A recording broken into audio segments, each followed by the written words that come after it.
Nakama, j'espère que vous êtes en forme. Donc on va reprendre la semaine avec un bon conditioning, un AMRAP de 20 minutes.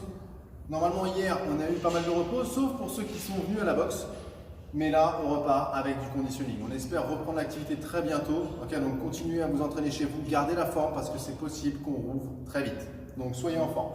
L'AMRAP de 20 minutes du lundi, il sera composé de plusieurs mouvements. On aura un seul mouvement avec une charge externe. Vous choisirez votre charge là-dessus.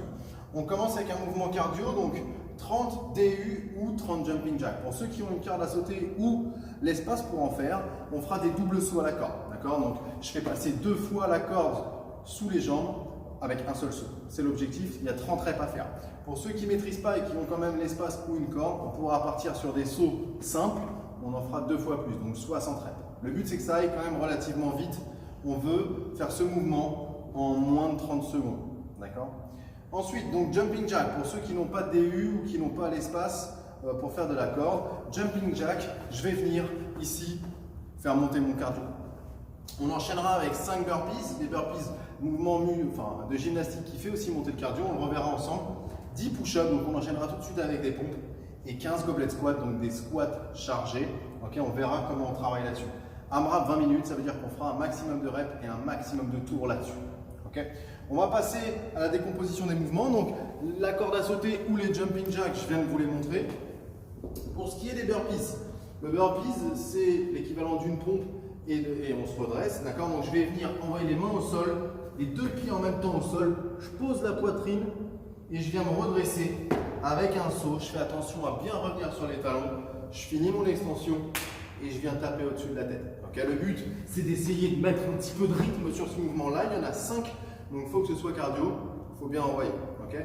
Par contre, sur ce mouvement-là, on fait attention. Si on n'est pas capable de revenir sur les talons au sol, ce qu'on peut faire, on peut revenir avec les jambes un peu plus larges, okay, pour éviter de finir sur la pointe de pied. Revenir sur la pointe de pied sur le burpees, ça amène à un risque sur les jambes. Donc faites attention. Sinon, si on n'est pas capable, sur le burpees, on peut venir ici, se redresser une jambe après l'autre.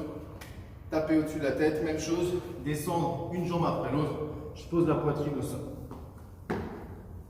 Et on enchaîne. Push-up, donc des pompes. Là, cette fois-ci, bras tendus, jambes tendues, j'amène la poitrine et je me redresse. Je fais attention sur la pompe, à ne pas venir me redresser en cambrant le dos, puis ensuite en levant les fesses. D'accord? On doit avoir les hanches au même niveau que les épaules en permanence. On doit garder le dos bien droit. Si par contre les pompes sont difficiles, on peut poser les genoux au sol, même principe, je reste bien gainé, dos bien droit et je presse. Et si ces push-ups là sont compliqués, je peux également contrôler ici c'est trop dur, je remonte. D'accord? Le but ici c'est vraiment chacun à son niveau de contrôler le mouvement. On aura 10 pompes à faire et on termine sur 15 goblet squats. Vous prenez la charge que vous voulez, vous pouvez prendre des haltères, un pack d'eau, ce que vous voulez, un sac chargé, un chien, un enfant. N'hésitez pas, soyez créatifs là-dessus. Je prends ma charge, je fais attention à être bien gainé, donc les coudes proches du corps le plus possible et je descends en squat. Okay. Et je me redresse. On fait attention là-dessus à ne pas se relâcher en position basse et à ne pas cambrer le dos. D'accord? Je suis toujours bien gainé, la poitrine vers l'avant, je regarde devant moi et je pense surtout à avoir les genoux vers l'extérieur et les talons bien au sol. D'accord? Et je me redresse. 15 squats, lestés à faire, des goblet squats. On enchaîne, maximum de reps, maximum de tours en 20 minutes. C'est un WOD qui va être bien cardio, okay, donc il va falloir s'échauffer. Pour l'échauffement, on s'échauffera correctement. On va faire monter l'intensité progressivement. On vous propose de partir sur un format en intervalle. 3 tours au total de tous les mouvements que je vais vous proposer. 20 secondes de travail, 10 secondes de récupération. Un format un petit peu en tabata. Premier mouvement, des push-ups, donc des pompes. S'il faut, on passe au sol sur les genoux. Okay, on peut commencer. Si on est froid, vraiment, sur les genoux, je fais mes pompes en contrôle pendant 20 secondes.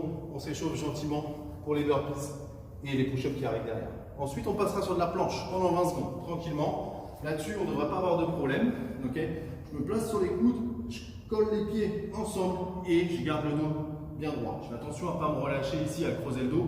Et faites attention aussi à ne pas lever trop les fesses. Je suis bien gainé, 20 secondes. Ça devrait le faire, mais on commence à s'activer. Le gainage, on en aura besoin pour les goblet squats et les push-ups. Air squat en tempo. Donc ensuite, on va enchaîner des squats avec un tempo spécifique. Puisque c'est l'échauffement, on va contrôler 1, 2, la descente sur 3 secondes, 1 seconde de pause en bas, je remonte, 1 seconde et 1, 2, 3, 1 seconde en bas, je redresse. Même chose pendant 20 secondes. Une fois qu'on a fini ça, dernier mouvement, double tap. Les double tap, c'est pour préparer à la corde à sauter, donc c'est des sauts. Et pendant le saut, je vais venir taper 2 fois sur mes cuisses. D'accord? L'importance de ce mouvement-là, il est intéressant parce qu'il fait monter le cardio d'une part et d'autre part, il nous permet de travailler la synchronisation pour les DU. C'est-à-dire qu'on va chercher à taper en haut du saut, comme si on fouettait les poignets pour les cordes à sauter. Si on fait ça, on sera désynchronisé et on va rater nos sauts à la corde. Même chose, si on tape sur la descente, il y aura un souci. Donc essayez vraiment, à l'altitude maximum, là, de venir taper sur les cuisses. Ok, 3 tours de tout ça. 20 secondes d'activité, 10 secondes de récup, pompe, planche, squat et double tap. Ok. Échauffez-vous bien. Si vous avez besoin derrière de travailler un truc spécifique avant de lancer le WOD, n'hésitez pas à le faire. Et après, on part pour cette partie bien cardio. J'espère que ce WOD vous plaira, qui vous fera transpirer comme il faut. Et on se voit demain pour un nouveau WOD de la team. Bon courage.